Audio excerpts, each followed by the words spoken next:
He's a war photographer. He's covered wars and conflicts since 2004.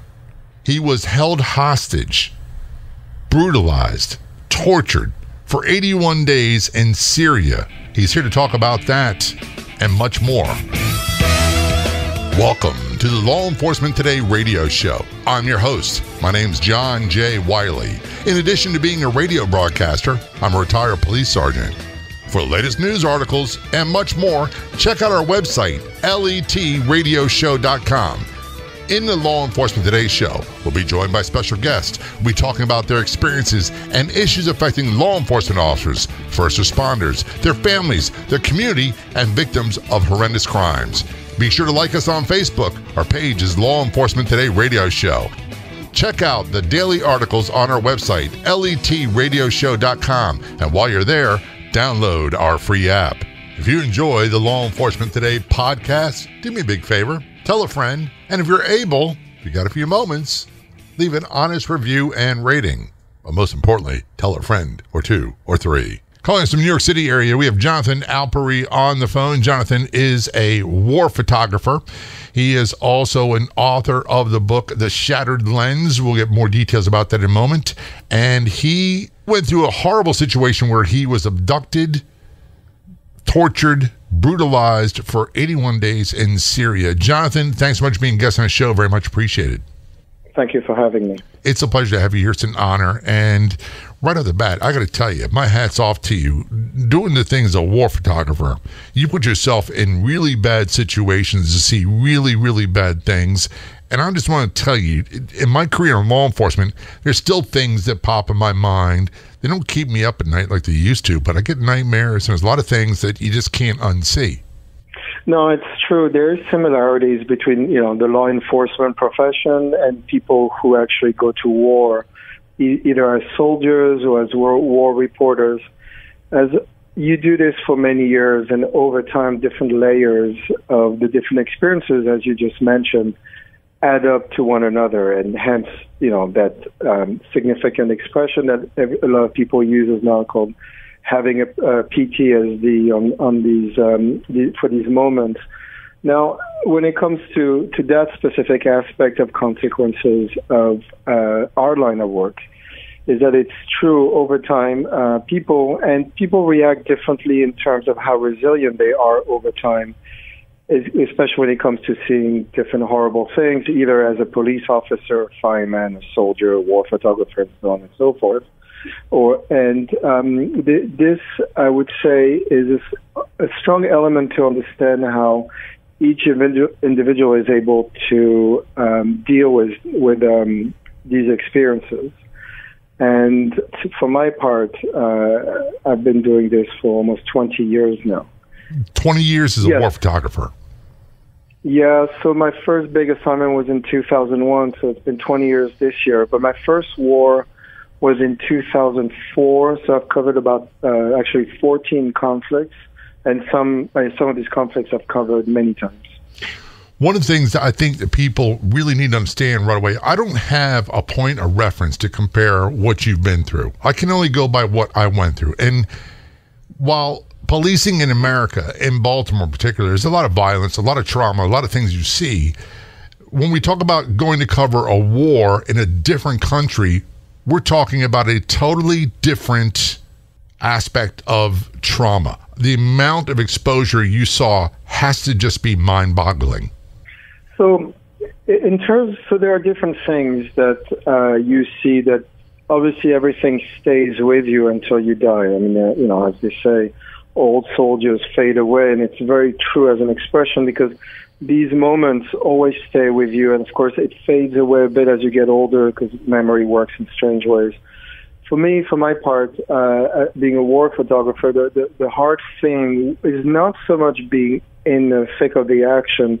It was more, at least psychologically, when I was going, for example, leaving my house, being in a taxi, going to the airport, and then flying.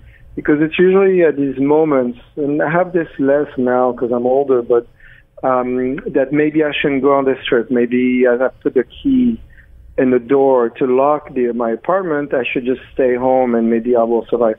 So there's always that little voice inside your brain that tells you, well, maybe you should just sit this one out.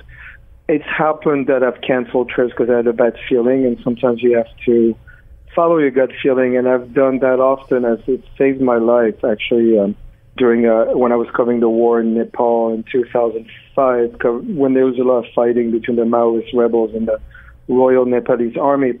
I had a bad feeling about a convoy, so I took the one after, and the one I was supposed to be on got ambushed, and they were all killed. So I would have been killed there. I just had a bad feeling. So I took the following convoy to reopen a road that was closed by these rebels. So sometimes you just have to follow your gut feeling, and that's something you have to find within yourself. It's not really something that you can learn. No, I think experience plays a lot in that, and always trust your gut. I tell people this all the time.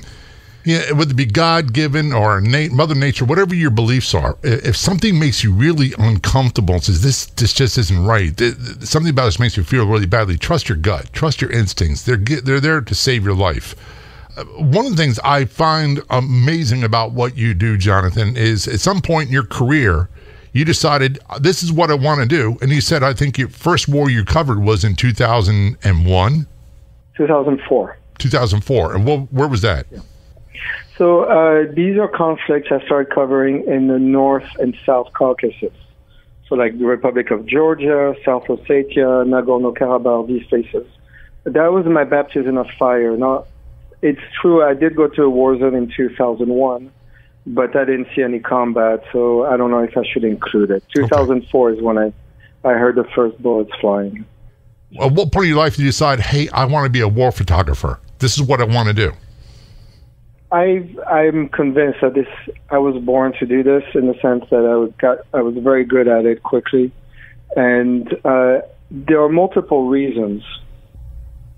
The number one reason is because I have a lot of family members who fought in all the big European wars, World War I, World War II, the French colonial war of Indochina in the 1950s, and Algeria as well. So I kind of grew up in that. Would listen to my uncles and grandparents' stories. So I was very, very quickly, very early on in my life, introduced to that world. And some of them were pretty big, especially my granduncle was a famous French war hero in World War II. And the second thing is that's more intellectual, and it's more who I am as a person, is I've always been very interested in history, which is what I study at University of Chicago. I was a early medieval European history major. And to me, being a war photographer is being part of history.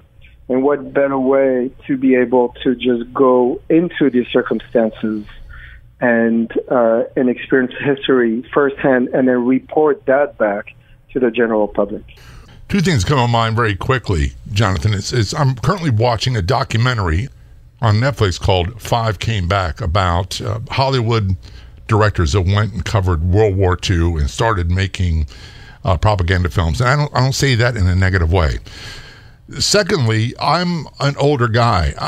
As a teenager, the Vietnam War was going on, and I was heavily influenced by the work of war photographers and video journalists and all those people that were there covering that. And I grew up in a military family in a military town, and we saw the consequences of what so many of these men at the time, all the combat people were men, and women that served in like the medical facilities went through.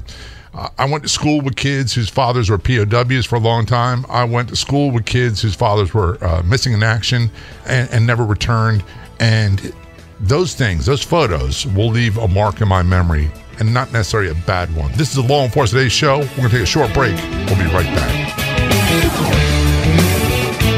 From the hit TV show Murder Chose Me on the ID channel, retired homicide detective Rod Demery gets personal on the Law Enforcement Today radio show, which is also available as a podcast. You can listen anytime you want, from anywhere you want, on your smartphone, computer, or wireless speaker devices for free. Check out the podcast episode with Rod Demery, Season 2, Episode 13. Go to letradioshow.com or search for Law Enforcement Today Podcast.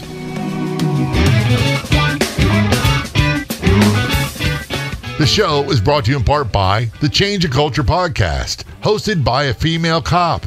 Look for it wherever podcasts are served. That's the Change Your Culture podcast. You can also find it at autumnclifford.com. Return conversation with Jonathan Alpieri on the Law Enforcement Today show. He is a war photographer. He's been doing it for over 20 years. He's the author of the book, The Shattered Lens, A War Photographer's True Story of Captivity and Survival in Syria. We got to talk about this, Jonathan. This sounds like something from Homeland or one of those shows. You were covering the war in Syria as a photojournalist. What happened?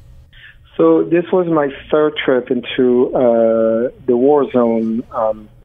I went twice before, the year before, different area closer to the Turkish border. On my third trip, I decided to go closer to Damascus, which wasn't covered as much. The war in Syria, compared to other wars that have been covered, like Libya and other conflicts at the same time, that were happening at the same time, Syria was a much different ball game and a very different conflict in terms of its intensity and violence. And the casualties that were taken on military sides, rebel side, and civilians was obviously a real intense and dense conflict, which I hadn't seen in a while, actually. So it kind of weeded out a lot of reporters who want to cover wars, do something a little dangerous.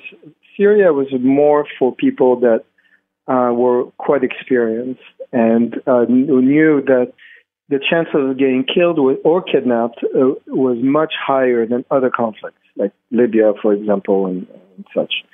So on my third trip, I was operating with a rebel group about an hour and a half north of Damascus, which was held by rebels, but was heavily contested at the time by the government who's trying to get it back, partially because it was quite close to their capital city. So they were using Hezbollah infantry. And they were able to grind back a lot of these territories. So anyway, I got captured after 2 weeks operating in this area, which was very dangerous. How did you get captured? So actually it's interesting because in the last 2-3 days that I wanted to go to a different area. And the contacts I had agreed, and then actually turned out to be a trap. So the rebels I was going to be working with for a couple of days who were fighting the government, and of course I found that out later, were looking to kidnap Westerners to fund. So it was kind of an opportunistic kidnapping, and I was the only guy around anyway operating in this area. So they brought me to a different part of the front line, pretending that I was going to be embedded with some of their troops, and actually it was all fake. So they captured me at a checkpoint. And they had guys wearing masks, and they just pulled me out of the car, put me on my knees, and then they pretended to execute me with their guns, and then they cuffed me, and they put me in their, after blindfolding me, they put me in their pickup, and they drove very quickly. I remember couldn't see anything, but it was very fast. And then my captivity started that day. So you're going to what you thought was another assignment and a checkpoint, and you were accosted at gunpoint, you thought you were going to be killed at that point, and they put a hood on you and took you away. Exactly. I mean, at first you don't really realize what's happening. Things were a bit in slow motion. And actually the first thing that came to mind was that it was a mistake and that it would quickly be resolved. Maybe some rebels didn't talk to one another. So I wasn't that worried. But then when they started torturing me that day, because I went through a period where they were torturing me for a couple of weeks, 3 weeks. Not every day, but almost every day. And then I realized that I was in trouble and that this was not a mistake. I think I'd have realized I was in deep trouble probably 5 or 10 minutes into it. But one of the first things you said that really resonated with me was when I went through really violent attacks, the first thing that came to my mind was disbelief. This really isn't happening. It can't be happening. And secondly is, why are they doing this to me? They don't even know who I am. I get the mistake portion of you thinking, why is this happening? Yeah, so all these different feelings are going through, and but you also try to rationalize, because I remember telling myself, well, I'm covering their side and I'm risking my life and trying to get their story out, so they should be helping me. except, of course, that in war zones, rules don't apply the same way, or there are totally different sets of rules which don't work or even exist in a more normal setting. Obviously, it wasn't personal to kidnap me, and at the end, that's what they wanted was money. So to have an international photographer in their hands was a good opportunity to get that money. So after you said after about couple 3 weeks, you're being tortured quite often. Without being graphic, what were some of the things they did to you? Well, I mean, there are different kinds of torturing. So in terms of physical, like they would beat me up. That's pretty much what I went through. So at some point, they actually smashed my ribs. So you go through that. The beating itself or the mock execution were okay. It was more like between these moments that were hard because you anticipate and you know it's going to happen again. And remember when I said earlier in the interview, when I said, being in the combat zone was okay, it was more about the travel to get there, which made me a bit anxious. Once you're there, you're there. So once they're torturing you, it's what it is, and you take it. Of course, there are different kinds of torturing. If they're really like using electricity, for example, like cutting me up, stuff like that, then that would be different. Taking a beating it's okay. You can deal with it. There were guys that were captured, there were locals, and they were tortured very differently. Like they were in the next room over, and they would release dogs on them and use different kinds of equipment to beat them. So they went through a more intense kind of torture. And obviously, when you capture someone like me, you're worth a lot of money. They don't want to kill you because if they do, then they don't get the money. So they torture you just enough to break you down psychologically.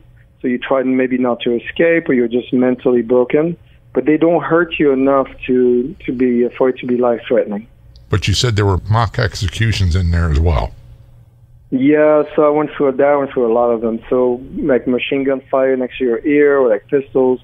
Sometimes, once I remember they came with knives, and they were during interrogation, and one guy was like playing with the knives, saying they would cut off my head. So that I was scared for that specific moment, because being beheaded is obviously not a pleasurable experience. Being shot, I was okay with because it would be quick, so that it's being done with. And I remember sometimes I would hate them so much that I was hoping that I would be dead so they wouldn't get anything from me. So you actually think like that sometimes. Did they think that you had information that could help their side? I mean, you were there covering their side of the conflict. Yeah, I mean, actually that rebel group who controlled these areas, about 1,000 strong, and obviously that information I'm about to disclose, I found out after when I was released. They had a lot of pressure from other rebel groups who were not happy because they were holding me. Clearly, it was giving a bad image to the what they call at the time the rebel movement, which obviously was a lot of Islamist components into it, and more as the war progressed. But so this was a very calculated move from their end, and they got I think about $500,000, and that money was used for their war effort. And as a matter of fact, the warlord who had given the order, which had met many times while I was in captivity, was shot and killed with his second-hand man, which I knew as well. We're going to take a short break. We are talking with Jonathan Alpieri on the Law Enforcement Today show. He is a war photographer and also author of the book The Shattered Lens, a war photographer's true story of captivity and survival in Syria. Don't go anywhere. We'll be right back.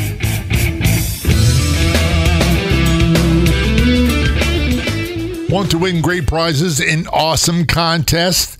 Who wouldn't want that? It's easy. Just sign up and subscribe for the Law Enforcement Today radio show email newsletter. We won't spam you. No more than 2 emails a week. I promise. All subscribers are automatically entered in all future contests. Sign up at letradioshow.com. Scroll down to the sign up area. That's letradioshow.com. Return conversation with Jonathan Alpieri on the Law Enforcement Today show. He is a war photographer and author of the book The Shattered Lens, a war photographer's true story of captivity and survival in Syria. You were held captive and tortured for, was it 81 days? Yes, So that's the exact number. And actually, I was one of the first ones to be captured. And there were many other foreign reporters who were captured. Many were killed. Of course, you think about James Foley and these guys, many. Obviously, he was beheaded, stuff like that. So I was very lucky to be out. I was also lucky because my captivity was not as long as others who were held for a year and a half. Now the torturing, we all went through that. Now, the situation that was harder for me was more that the military situation in the area where I was held was declining on a daily basis. I remember quickly, as soon as I was captured, so I was blindfolded and I was attached to a radiator for a couple of weeks, so I couldn't see much. But there was so much fighting going on, like right next to the house and all over, basically being bombed by jet fighters, helicopters, artillery, and the rebels were fighting back. I remember at one point I was sitting there blindfolded, and there's a pickup truck with I'm assuming it was an anti-aircraft machine gun that was parked right next to the window of the room I was held, and started blasting fire up in the air because you could hear the helicopters dropping bombs. So, and then as it progressed, then the Hezbollah infantry was closing in. So I started to understand that we were in trouble because a lot of the rebels, instead of watching me, were going off to fight more and more. So you would see them, and they were really stressed out. Like they were in combat more and more. So you could tell something bad was happening. I think the anticipation of what's coming next, it would be horrifying. And earlier in the interview, you mentioned fear of being beheaded. And the first thing that came to my mind was the video and the images of Daniel Pearl. And I'm thinking, how does one survive the thought that this might be something that could be happening to me, maybe tomorrow, maybe next Tuesday, and that they stage fake mock executions? None of this makes sense to me. None of it kind of like jives with what I experienced. I think to answer this question properly and honestly, there's no way to fully describe what you go through because you would have to go through it yourself to understand. And then you would have to find within you the resources necessary to climb these mountains every day of this constant back and forth in different situations you're dealing with. I don't know if you remember, there was a very famous, they made World War II officer, paratrooper, Winters. You know, they made that TV series. The Band of Brothers, yeah. Band of Brothers, exactly. So anyway, they asked him kind of a similar question. His answer was perfect, and it encompasses everything. And he said, no one can teach you that. And he was talking as an officer to his men who were in fear of jumping into battle for the first time against the German army. And he said, you have to find it within yourself to make it. And that's on you. No one can help you really with that. And I think it's so true. I mean, you can have a good officer, or you can have a strong personality because you had good parents, whatever circumstances. It does give you a guideline and some direction. But at the end of the day, you still need to pull through, and that's for you to do that. And that always brings to that incredible intellectual idea that great men, I'm not necessarily talking about me in this case, obviously, but great historical figures are born out of crisis. They're not born out of peacetime. So when you have that in mind, then great people that we value today, like a Charles de Gaulle, for example, other great historical figures, they became who they are because he went through 2 world wars. He was in Verdun. So he had a lot of experiences, and that made him such an imposing figure. And I think that's the only way to know and to find out if you have what it takes to become a great person and someone who's very resilient. I remember growing up as a kid, going to visit relatives in Jersey and New York, and my family immigrated from Ireland. My grandparents and their whole families came over, and we had uncles that fought in World War II and were in Normandy and all of that. And they're great people. They're phenomenal people. You made a great point. You said great people are born out of extreme pressure and crisis. They do great things. We look at these men, they seem like regular guys. And they never talked about it until they started drinking. And then they started talking about it. And I remember being like 10 years old. listen to these stories and go, oh my, I can't imagine this. And this doesn't correlate with a man that I know, and because he's a peaceful guy. Every day of his life is a peaceful guy. But that day and subsequent days and what he went through were so violent that you have to summon something from you from somewhere to counteract that. I think this is a fascinating anthropological question, because I also believe that this is a generational difference. The men that you're describing, they were thrown into a significant war that changed everything. Now, there's that, but there's also these older generations have now mostly disappeared, and the ones before had a very different perspective of life.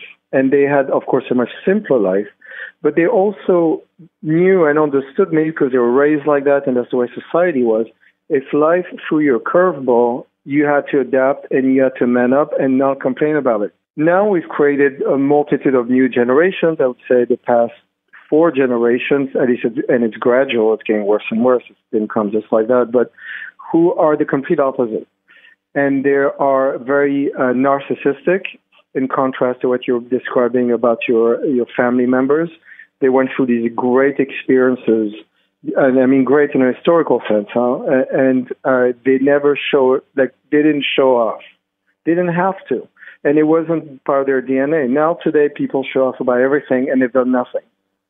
And to me, that decline is very telling, and it's very sad because, for example, and I might shock some people, but when it comes to COVID-19, it was bad, it's true, but it could be so much worse. Now I understand the new generations don't have much of a reference to other crises, but they should also be being reminded by people who've been through a lot that this is nothing and it could be so much worse. And if this is all you can take, then we're in trouble as a society, because what if tomorrow COVID variant becomes 10% deadly and people die, and then it's much more? Then what are you going to do? These people are going to mentally collapse, a lot of them. So I don't know how you can reconcile being able to be strong because of a crisis, but because also you're not so strong because society has made us this way. So I think it's a very interesting question to ask ourselves. I think it's different with people who, you're from France originally, correct? Yes, I am. I think it's different for people from Europe, that violent conflicts and wars, you said 2 big ones, World War I, World War II, still the aftermath of that is ingrained in part of your society and culture. And you mentioned earlier in the interview, you grew up with family members that fought in these conflicts. Yes, and even though I didn't experience these wars, I wasn't born, I wasn't alive, their testimony and their presence, their historical relevancy, it means everything, not only as an individual, me in this case, but also as a nation. When someone talks about World War I and France lost 1.4 million KIAs in 4 years, let that sink in for a second. In 4 years, France lost 1.4 million dead soldiers. That's more than all the U.S. wars the U.S. has been involved in since the beginning of its independence in the 1770s. In 4 years' time, I feel something. It makes me, it's not just sadness, but because sadness is a very partial feeling, but I really feel something historical, and that's what I mean, is that because you have this testimony, and from one generation to another, you have to remember. And we're going to take a short break. We're talking with Jonathan Alperi. This is a Law Enforcement Today show. There's so much more to talk about. Don't go anywhere. We'll be right back. Want to fly somewhere? Looking for cheap flights or cheap tickets? Then call. That's right. Call the low-cost airline travel hotline now for prices so low we can't publish them anywhere. Low-cost airlines has all kinds of cheap travel deals. Fly domestically and save up to 75%. You can even fly internationally and save even more. Yes, fly anywhere in the world and save a lot of money on your plane tickets. We'll even save you money with cheap travel deals on hotels, rental cars, even complete travel packages. So don't book your tickets until you call us first for the absolute cheapest prices on U.S. and international airline tickets and hotels. Call right now for prices so low they can't be published. travel experts are here 24/7 to help. 800-451-8603, 800-451-8603, 800-451-8603. That's 800-451-8603.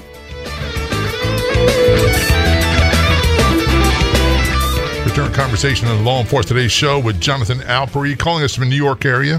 He is a war photographer, and he was held captive, brutalized, tortured in Syria for 81 days. He's authored the book, The Shattered Lens, A War Photographer's True Story of Captivity and Survival in Syria. Before we went to break, Jonathan, we're having a conversation about something I think that's really important, is that I don't know where it happened here in the United States, but somewhere along the line, people stopped talking about the incredible resilience of what some of these men and women went through from World War I, World War II, Korea, Vietnam, whatever it might be.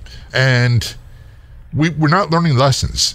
And I think that's much more prominent in the culture of Western Europe in particular, because I don't know much about Eastern Europe.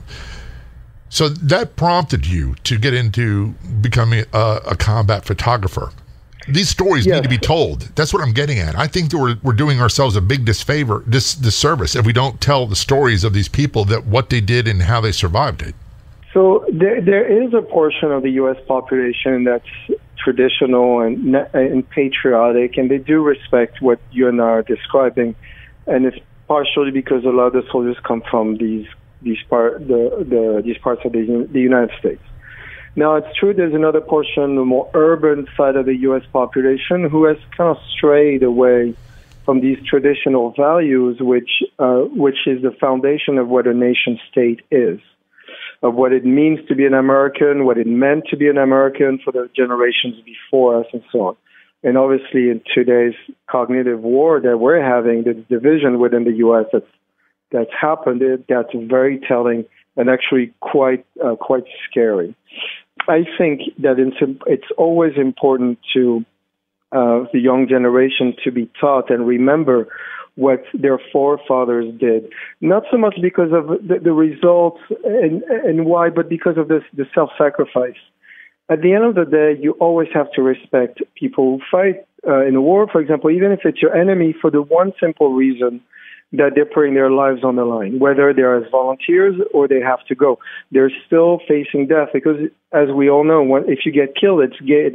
It's game over. There's no, that's it. And just for that element, people need to be respectful. And of course, for July 4th, there's a lot of people who are, more on the progressive side, who are saying all kinds of ridiculous things. I think it's disrespectful for all these people, police officers or anybody wearing the uniform who's actually going out there and defending this nation's interest.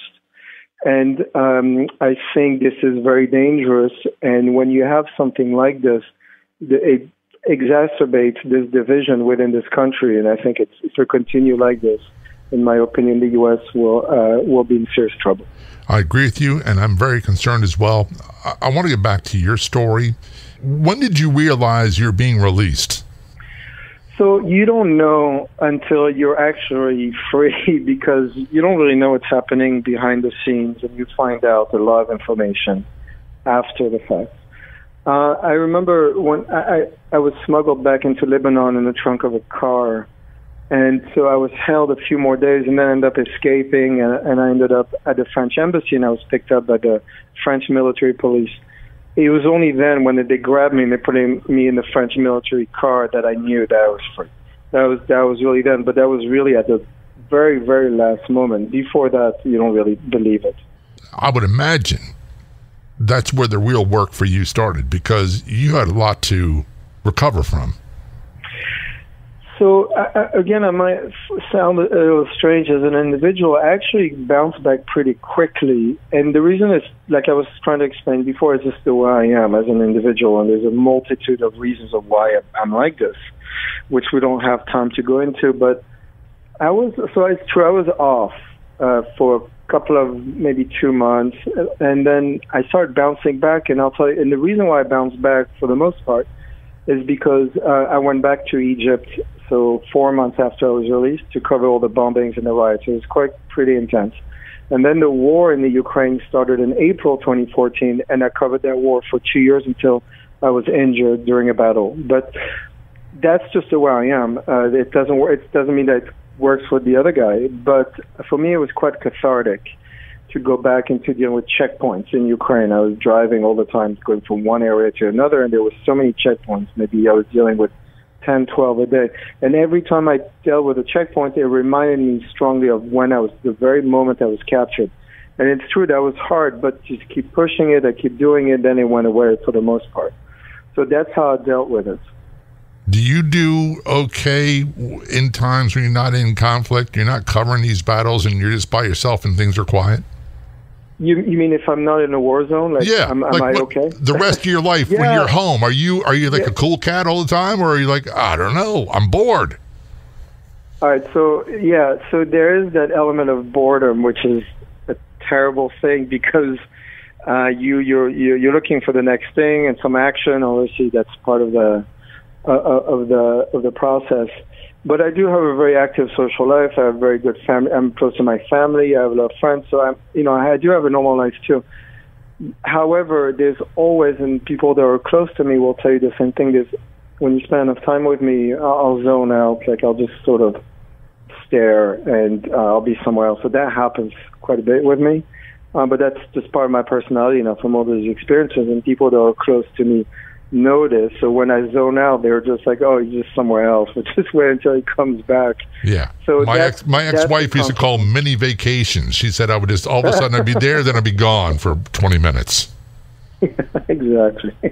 It wasn't a bad thing. It's a coping skill. It's like when life gets too intense and I need to shut down, I find a way to shut down. I find a way to get back to my center so that I'm not adversely affected by all the nonsense that's going on. No, it's true, and whatever works for the individual, do it. Whatever it is, yoga, I don't care what it is. For me, surfing, like I surf a lot. I've been surfing for over 20 years. In Mexico, I go to Mexico a lot to surf, and that's a good way for me to unplug and refresh myself. So when you spent a little while where you start to get back to your center and say, I'm going to do something, and you made a decision that you want to write a book about this. Tell us about the book and the process of writing it.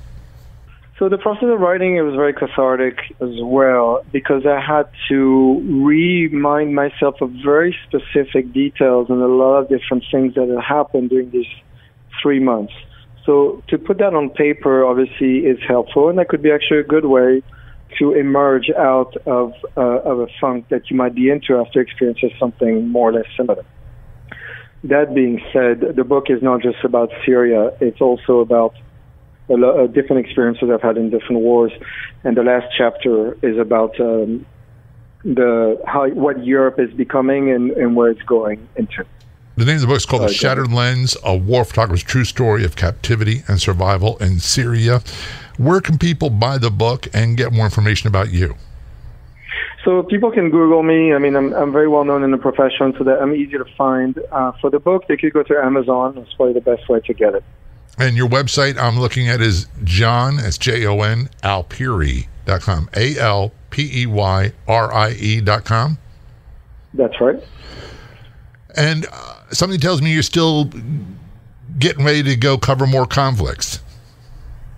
So yeah, actually, the last time I was in the war zone was recently. It was last fall, so it was 6 months ago. I was covering the war in Armenia, which I don't know if maybe some of viewers don't, but there was a very brief but vicious war that lasted 44 days between the Azeris and Turks against the Armenians, and I covered that in full. So there's no rest for you, is there? Well, I mean, it's actually quite, it must sound strange to say, but it's actually kind of quiet on the war front. But COVID obviously has slowed everything down. So I was very active covering COVID in Brazil, in Amazonia, in Mexico, France, and the U.S. So I was traveling a lot last year, about 8 months. Jonathan, I'm going to tell you, I'm very inspired by your story. I'm very inspired. I'm going to look up your book. It's called The Shattered Lens, a war photographer's true story of captivity and survival in Syria. Have you ever watched an episode of homeland or something like that where people are being abducted and tortured and held captive. That's what Jonathan went through, and I'm so appreciative of you sharing a story here with us on the Law Enforcement Today show. Thanks so very much. Thank you so much for having me. Have I got a deal for you? No, I'm not trying to sell you a bridge or swampland. Enter contests for your chance to win great prizes by subscribing to the Law Enforcement Today radio show email newsletter. All subscribers are automatically entered in all future contests. Sign up at letradioshow.com. Scroll down to the sign up area. That's letradioshow.com. I'd like to thank our guests so much for coming on the Law Enforcement Today radio show. The Law Enforcement Today radio show is a nationally syndicated radio show broadcast on numerous stations once a week and growing. If you enjoyed the podcast version of the show, please do me a big favor. Tell a friend. I'll be back in just a couple days with a brand new episode of the Law Enforcement Today radio show and podcast. Until then, this is John J. Wiley. See ya.